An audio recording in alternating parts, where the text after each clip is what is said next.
So I guess the case that I was making last time, at least in part, was that one way of conceptualizing the fundamental problem that human beings face is to conceptualize it as an ongoing struggle with complexity. And complexity emerges as a consequence of the sort of finite boundedness of individual consciousness and the incredible excess of the unbounded everywhere else, even including underneath that consciousness, because of course your individual consciousness depends on the function, or is related to the function of things that are so complex you can't even understand it.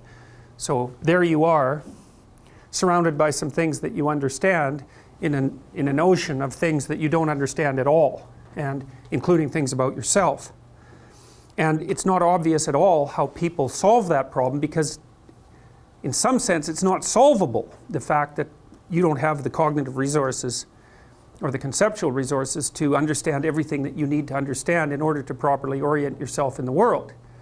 Now, obviously, partly the way we deal with that is that we cooperate with other people, and so that radically multiplies our resources, incredibly multiplies our resources.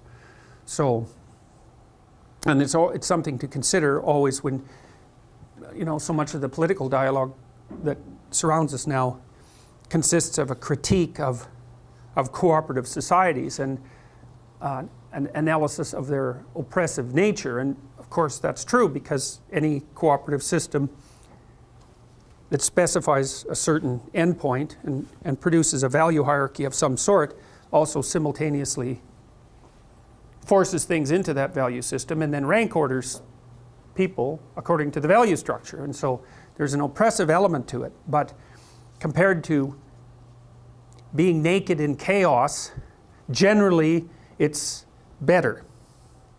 Now, it doesn't always have to be, because it can get murderous, but generally speaking, well, look, we're social animals, it doesn't matter. Our evolutionary pathway has already taken us here, and so we're individuals, but we're unbelievably social, and so that's that. So as far as I can tell, we'd have to be completely different creatures not to take advantage of and fall prey to the problems with social being. All right, so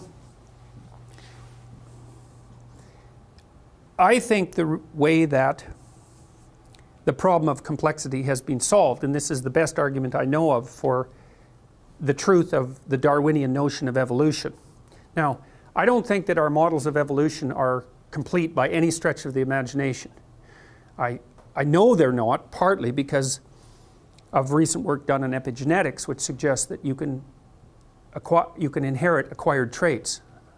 Right? And when I went to university, when I started going to university in the 1980s, that was heresy, really. Like, no, you cannot inherit acquired traits, but actually you can inherit acquired traits. That's the field of epigenetics studies that. And that's a radical shift in perspective, because we also don't know exactly what that means across any length of time. And when you're thinking about evolutionary lengths of time, you're thinking about 3.5 billion years, because that's the span of time over which life evolved. And so even things that don't have a overwhelmingly marked potency for one generation can be unbelievably powerful across time. And then there's also the issue of sexual selection, because you'll hear Darwinists continually describe the world and the evolutionary world as a place of randomness. And that's not true. And I don't know why they make that statement. The mutations are random or quasi-random, because we don't understand mutations that well yet either. And most mutations are deadly, right? Most mutations are deadly. There's a set of them that are harmful but not deadly. And then there's a tiny, tiny proportion that could, in principle, produce some benefit to the next generation, assuming environmental shift, say, in the direction of the mutation. So, and there's a randomness element to that. We know that. I mean, part of the reason that you mutate, or your cells mutate, your DNA mutates, is because background levels of radioactivity, and a lot of that's a consequence of solar activity, right? So cosmic rays come zipping through the atmosphere and they nail your DNA and produce minor alterations, and that's a mutation. And if you crank up the background radiation rate, like say around Chernobyl, then the mutation rate rises, and there's definitely a random element to that. And it's necessary for there to be a random element because, as far as I can tell, the only way you can beat a random environment is by producing random changes, right? So, you know the idea, basically. The environment isn't some static place that's selecting for higher and higher levels of fitness, or not in any, it's certainly not doing that in any static way. And so it's shifting around randomly. And then, you know, you have a structure that's been, your species has a structure that's a consequence of this immense evolutionary journey, and it's moderating itself randomly within certain parameters, the parameters being that most mutations will kill you, like alterations in your fundamental form generally tend to kill you, so they're incremental. And so the mutations are random and they match, hopefully, they match the randomness in the environmental shift, and so you can more or less keep up that way. But then there's additional complicating factors, and they're not trivial. And one of them is whatever epigenetics does. We don't know anything about that yet. But the second one is sexual selection. And sexual selection is no joke. It could be the primary thing. It's certainly one of the primary things that's driven human evolution. And I think you can say that you think about the environment again. Well, let's think about the environment. So you have a dominance hierarchy, and that's really an old structure. The dominance hierarchy is 300 million years old, because it emerged pretty much whenever there was a nervous system, emergent nervous system, and whenever animals had to occupy the same territory, they automatically organized themselves into something approximating a dominance hierarchy. So it's a very, very, very, very old structure. It's older than trees. It's older than flowers. It's old. And as far as real goes from a Darwinian sense, permanent is real. And so when you can say, well, you know, our arboreal ancestors adapted themselves to trees, and so the tree was around long enough to be a feature of the environment.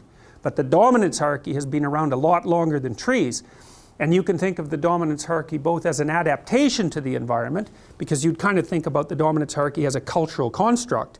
But if a cultural construct lasts long enough, then it becomes part of the environment. And so the dominance hierarchy is part of the environment. And what seems to happen, roughly speaking, and this is an oversimplification, but we'll go with it, is that males have a dominance hierarchy, and there's a relatively small number of males that are relatively successful, and those successful males have preferential access to female reproductive capacity, either because the females actively choose the more dominant males, which is very, very common, or because the more dominant males chase all the less dominant males away, so that even if the females don't exercise choice, which they often do, then the only males left around that can serve as reasonable mating partners are the more powerful ones.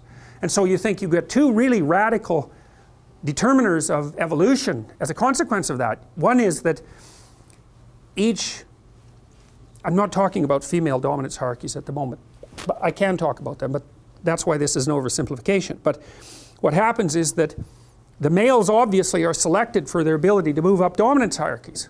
Obviously, because the ones that are at the top of the dominance hierarchy reproduce preferentially. And so that means the male dominance hierarchy becomes a method of selection. But then allied with that is the female proclivity for choice on whatever dimension the dominance hierarchy happens to be arranged. And so then female sexual selection also becomes a radical, non-random selector of what genetic material is going to move into the next generation. And so I fail to see how any of that can be separated from the emergence of complex nervous systems and mind over the course of evolution, because creatures aren't making random choices. They're not random at all.